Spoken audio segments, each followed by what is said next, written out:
Professor Manoj Kumar Jha, you have 3 minutes. Vice chairman साहब, आपको शुक्रिया कहने में और जय हिंद बोलने में ही वक्त गुजर जाएगा। बहरहाल माननीय उपसभापति महोदय, वाइस चेयरमैन साहब, मैं उन तमाम पीड़ित राज्यों के पक्ष में खड़ा हूं जो अपने अपने लाट साहब से परेशान हैं, और परेशानी कई तरह की है। मैं तो ये मानता हूं हमारे बीजेपी के मित्रों के पास बहुत अच्छा पूल है। अब यहीं कितने लोग हैं जिनको मैं चाहूंगा अपने स्टेट ले जाऊं, बिहार गवर्नर बना करके। अच्छे लोग हैं, लोकतांत्रिक, विशाल हृदय। तो सर, माननीय उपसभापति महोदय, एक वाकया बताना चाहता हूं। 1952 में बीसी राय, कोई नहीं है तृणमूल के शायद, बीसी राय वेस्ट बंगाल के चीफ मिनिस्टर थे। नेहरू जी ने किसी को गवर्नर नियुक्त करने की कोशिश की, तो बीसी राय साहब ने कहा कि हमारे यहाँ नॉन बंगाली गवर्नर नहीं चलेगा। हालांकि उसके बाद काफी चीजें बदल गई, तो एचसी मुखर्जी साहब की नियुक्ति हुई। फिर 57 में वैसा ही कुछ हुआ, तो बीसी राय जी ने फिर कहा कि ना, वही बात अभी भी रहेगी, हमको बंगाली गवर्नर चाहिए। तो पद्मजा नायडू पर सहमति बनी। पद्मजा नायडू बाइलिंगुअल थी, मदर बंगाली, फादर आंध्राइट। तो एक वो दौर था जहां देश के प्रधानमंत्री मुख्यमंत्री की बात सुनते थे, और एक ये दौर है, बाकी तो नहीं कहूंगा, फिल इन द ब्लैंक है, लेकिन मुख्यमंत्री से वैर रखना। गवर्नरों ने अपना दायित्व समझ लिया। कितने नाम गिनाऊं, कहां तक सुनोगे, कहां तक सुनाऊं, हजारों हैं शिकवे, क्या क्या गिनाऊं। अब हाल में ही सर्वोच्च न्यायालय की टिप्पणी आई।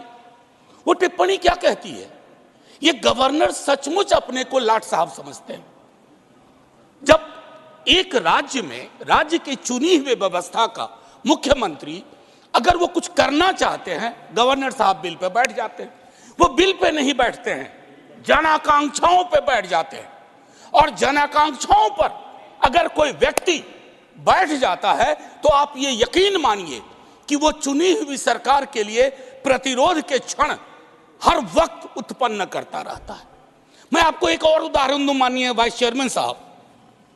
जिन राज्यों में केंद्र की सत्ता, वाइस चेयरमैन साहब, तेरे आने और तेरे जाने में हमने सदियों का फासला देखा। कंक्लूड करें माननीय। मैं सिर्फ 1-1.5 मिनट लूंगा सर, कोई नहीं, बस 1-1.5 मिनट।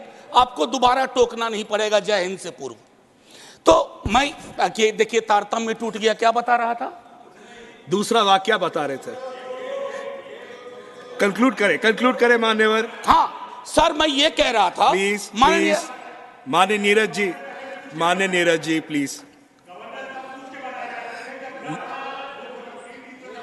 माननीय नीरज जी प्लीज।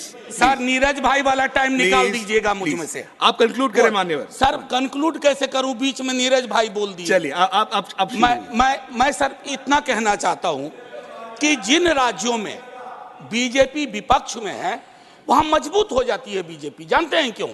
गवर्नर साहब 60% विपक्ष का काम कर देते हैं, वो विपक्ष में हो जाते हैं। मैंने ऐसे गवर्नर्स देखे हैं जो टेलीविजन चैनल में शाम से बैठ जाते हैं, अपनी ही सरकार के बारे में। Honourable member please conclude. Sir, Anil ji please conclude करें।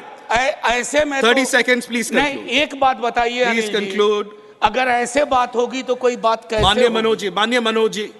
सर, माननीय मनोज जी, आपने कहा तो मैं एक चीज जरूर कहूंगा।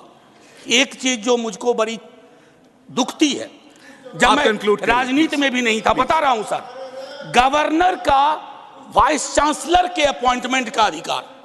सर, राज्य की शिक्षा व्यवस्था में राज्य की सरकार से सवाल पूछे जाते हैं, तुम्हारा सेशन लेट क्यों है, तुम्हारी ये परेशानियां क्यों है, तुम्हारी वो परेशानियां क्यों है। लेकिन वाइस चांसलर के चयन का अधिकार, नियुक्ति का अधिकार राज्य की सरकार के पास नहीं है। अंत में मैं अपनी बात यही समाप्त करूंगा। माननीय उपसभापति जी, आपने वक्त दिया, हालांकि मेरे वक्त में कई लोगों ने वक्त ले लिया, लेकिन मैं इतना कहना चाहूंगा कि गवर्नर के पद पर, क्योंकि आप सत्ता में, केंद्र की सत्ता में हमेशा नहीं है, ऐसी व्यवस्था ना हो कि केंद्र और राज्य के बीच में, जो अंबेडकर साहब की अवधारणा थी कि राज्य खैरात नहीं मांग रहा है केंद्र से, एक सहकारी संबंध है जो। और आखिरी सर, आखिरी इसके बगैर कहूंगा आपको भी अच्छा नहीं लगेगा, आप बाहर कहिएगा कविता नहीं सुनाई।